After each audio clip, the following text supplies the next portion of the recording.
अस्सलाम वालेकुम नाज़रीन, उम्मीद है आप खैरियत से होंगे। इस वक्त हम इस्लामाबाद हाई कोर्ट में मौजूद हैं और अब से कुछ देर कबल इमरान खान का जो तौहीन अदालत का केस था वो आज अभी ख़त्म हुआ है और आज उसमें तकरीबन कोई 45-40 मिनट की हेयरिंग थी। तो अब उसमें हम थोड़ा सा हमारे साथ कोर्ट रिपोर्ट मौजूद हैं फ़याज़ महमूद साहब। हम भी कोर्ट में मौजूद थे लेकिन ये बहुत ज़्यादा रेगुलरली कोर्ट्स को देखते हैं, तो आज इनसे पूछते हैं कि अंदर जो डिस्कशन हुई आगे क्या होता वो उनको नज़र आ रहा है। और एक हफ़्ते का जो टाइम दिया गया इमरान खान को, तो ये जो आज जवाब जमा कराया है उससे वो बहुत ज़्यादा अदालत मुतमईन नज़र नहीं आ रही और उन्होंने कहा है कि आइंदा के लिए एक हफ़्ते के बाद आप जवाब सोच समझ के जमा करवाएं और उसके बाद आप जो है और 3 तकरीबन इन्होंने अदालती जो मुआविन है वो भी मुकर्रर किए हैं, Pakistan supreme court, Pakistan bar council और मखदूम अली ख़ान साहब और उसके अलावा मुनीर मलिक साहब को। तो हमारे साथ फ़याज़ महमूद साहब मौजूद हैं। फ़याज़ साहब, ये बताइएगा आज की प्रोसीडिंग आपको क्या लगता है कि अदालत ने रिस्ट्रेन शो किया है और इमरान खान को एक और मौका दिया है? बिल्कुल, अदालत ने मौका दिया है और इसमें 2 बड़ी बातें उन्होंने कैटेगोरिकली की हैं। पहली बात उनको ये कही है कि ये बड़ा संजीदा मामला है और एक उन्होंने कहा है कि आप इसको दोबारा सोचें और समझें, जवाब दें और जवाब देने के साथ उन्होंने ये भी कहा कि 3 फ़ैसले आपने पढ़ लेने हैं। निहाल हाशमी का फ़ैसला, दानियाल अजीज़ का फ़ैसला, तलाल चौधरी का फ़ैसला।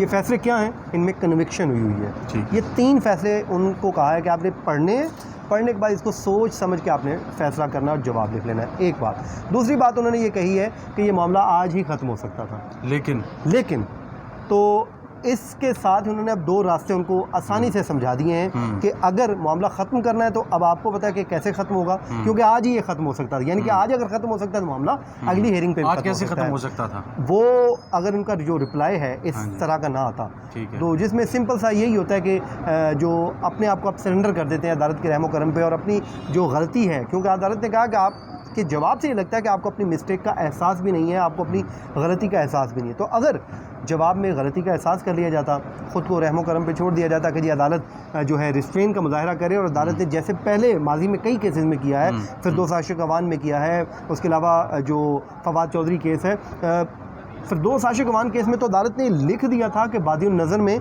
तौहीन अदालत फिरदौस आशिक अवान ने की है, लेकिन अदालत रिस्ट्रेन का मुजाहरा कर रही है और उनको कन्विक्ट नहीं किया था। तो अब इस केस में आज ये बड़ी वाज़ेह लाइन खींच दी है, 2 बातें बता दी हैं, केस ख़त्म हो सकता है और उसको उन्होंने साथ ही बता दिया कि कैसे।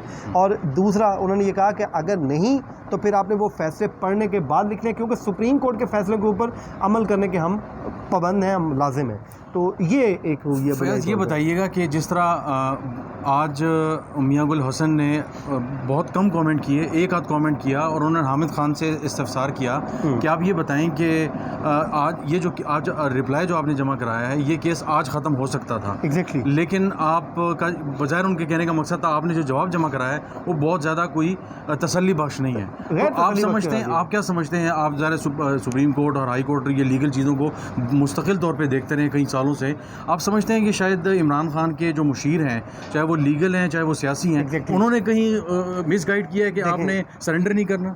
एग्जैक्टली, इमरान खान को तो नहीं मालूम कि ये मेरा केस क्या है, मैंने कैसे इसको लेके चलना है। वो तो आए आकर बैठे, बल्कि उनको जब कोर्ट रूम में एंटर हुए तो मैं उनको ज़ाहिर देख रहा था, उन्होंने 2 मिनट खड़े होकर कोर्ट रूम का जायजा लिया, उन्हें समझ नहीं आ रही थी मैंने जाना कहाँ है। फिर उन्होंने पूछा कि किधर जाना है, तो फिर जो आज़म सवाती साहब थे उन्होंने कहा कि आप इधर मेरी जगह पे आ जाएं। और उसके बाद जब प्रोसीडिंग चल रही थी तो वो बड़ा गौर से देख रहे थे, मैं उनके जो देख रहा था उनकी जो वहाँ पे हरकत व सकनात थी, जैसे कोई अहम आर्गूमेंट होता था वो यूँ हाथ रख लेते थे चेहरे पे, बड़ा संजीदगी से सुनते थे कि ये मामला चल क्या रहे हैं। तो उन्होंने तो कह भी दिया कि मुझे तो नहीं मालूम, मेरे वकला जो हैं वो केस लड़ रहे हैं, तो इसमें लीगल टीम का है और मैं आपको बड़ा बावसूख तरीके से बता रहा हूँ, ज़राए से बता रहा हूँ कि PTI में एक धड़ा है जो चाहता है कि खान साहब डट जाओ, अच्छा कुछ नहीं होने लगा, तुम पॉपुलर भी हो, ये होगा। तो देखें, खान साहब की पॉपुलरिटी है, इसमें कोई शक नहीं है, वो बहुत पॉपुलर लीडर हैं इस वक्त और वो लीड कर रहे हैं, तो उनको अपने आप को बचा के चलना है। उन्होंने आगे इलेक्शन भी जाना है, इलेक्शन वो इस टाइम देखें जिस तरह ज़िमनी इंतखाबात वो जीत रहे हैं, तो कोई शक नहीं कि अगला इंतखाब इससे भारी मार्जिन में जीत जाए। लेकिन अगर यहाँ पे इनको डट जाओ वालों ने डिस्क्वालीफाई करा दिया तो फिर क्या होगा? तो इसलिए खान साहब को सोचना चाहिए, उनकी लीगल टीम को सोचना चाहिए। अच्छे अल्फाज में भी वो अपनी गलती का एहसास कर सकते हैं। जिस तरह कल उन्होंने कहा कि मैं अगर ये नामुनासिब अल्फाज है तो मैं वापस लेने को तैयार हूँ, तो वो ये भी कह सकते हैं कि जी मुझे मालूम नहीं था, मैं अगर ये गलती हुई है तो इस पर अदालत से अनकंडीशनल हम अपॉलॉजी भी करते हैं, तो इसमें कोई मसला नहीं। लेकिन मुझे ये मालूम हुआ है कि खान साहब ने किसी से मशवरा किया है, जब उनसे किया गया तो उसमें उन्होंने कहा है कि अगर मैं अनकंडीशनल माफ़ी मांगता हूँ तो ज़ाहिर है मेरे मुखालफिन मेरे खिलाफ एक महाज खड़ा कर देंगे। ज़ाहिर है उन्होंने पोलिटिकली ज़ाहिर पोलिटिकली चीज़ों को वो सोच रहे हैं। लेकिन यहाँ पे उनके ऊपर उन्होंने जो 3 फैसलों के हवाले दे दिए हैं वो बड़े इंपॉर्टेंट है। ऐसा ना हो कि खुदा न खास्ता कि उनके ऊपर भी वही अप्लाई हो जाए और खान साहब 5 साल के लिए डिस्क्वालीफाई हो जाए, तो ये उनकी पॉलिटिक्स के लिए बेहतर नहीं है। अभी वक्ती तौर पर क्या याद रहता है, कुछ नहीं याद रहता जी। इफ्तिखार चौधरी दौर में भी खान साहब के खिलाफ तौहीन अदालत की प्रोसीडिंग इनिशिएट हुई थी, आपको याद होगा, वहाँ पे भी मामला इस तरह निकल गया था। तो अभी भी खान साहब को चाहिए कि अपनी स्किन बचाएं, लीगल टीम को दोबारा बैठाएं, उनसे डिस्कस करें और उनसे कहें कि वो हल निकालें जिससे हम इससे निकल जाएं। नाज़रीन, आज आपने देख लिया, एक मुख्तसर से वक्त में हमने आपको आज की प्रोसीडिंग्स का हवाला दिया। तो इमरान खान को एक और मौका दिया गया और 8 सितंबर को दोबारा केस की हियरिंग होगी।